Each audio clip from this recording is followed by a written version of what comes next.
Hey, what's up? This is Ill Tal Music. Trying out this different type of video format. Let me know what you think in the comments or if I should keep it moving. Also, just want to say that my new instrumental album, Felion, is out right now. Link in the description, so go check it out. So today I'm going to be breaking down and recreating Biggie's classic track, The What, off his debut album, Ready to Die. That's actually a reissue. Featuring Method Man. The track was produced by Easy Mo B, who in my opinion actually did most of the hot beats on that album.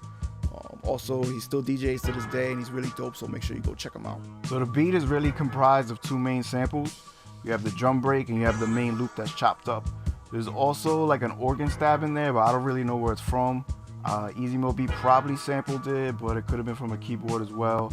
And then there's a little bass hit in there too. So now that we know what we're looking for, let's hit the crates.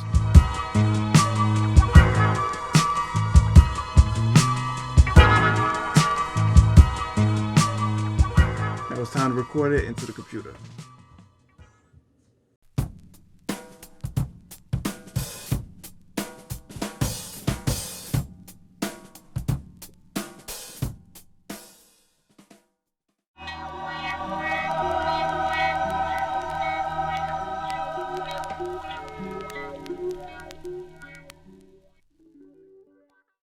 So like I said earlier, there's like a little organ chord stab in the beat and I don't really know where it comes from, so I'm here to improvise with this.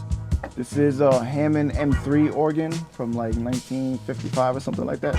It's basically a smaller version of the famous Hammond B3, except it's like 10% of the price, and it's the only thing that'll fit in my basement because the B3 is too big.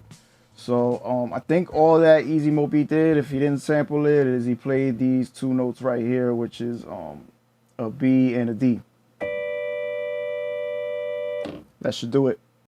So the last piece of the puzzle is the bass hit that's underneath the rest of the beat. For that, I'm using the Moog Sub 37, just a really basic patch with the filter cut down to 320 Hertz. And the bass hit is the note D.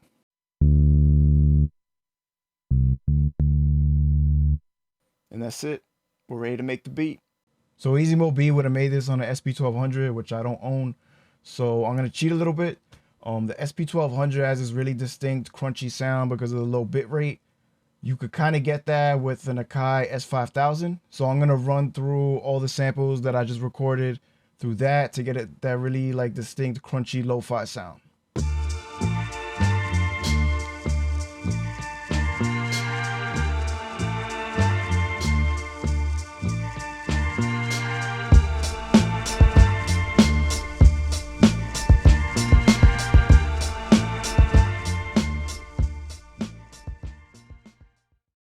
So now that all the samples are loaded up on the MPC, I'm going to start to chop up the beat just like Easy Mo B did and see how close we can get it to the original.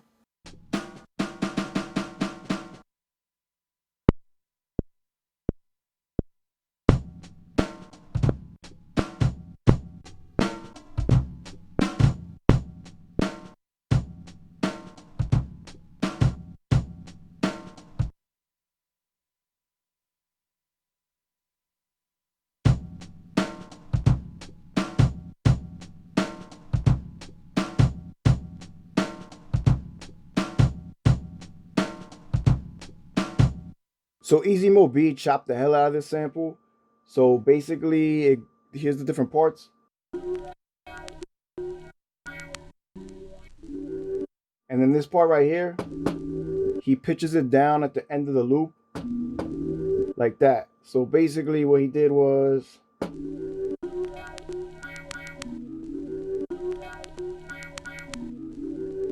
like that. Alright, I got the rough draft right here. I'm going to load it up into Pro Tools and start to mix it down, but this is how it sounds straight out of the MPC.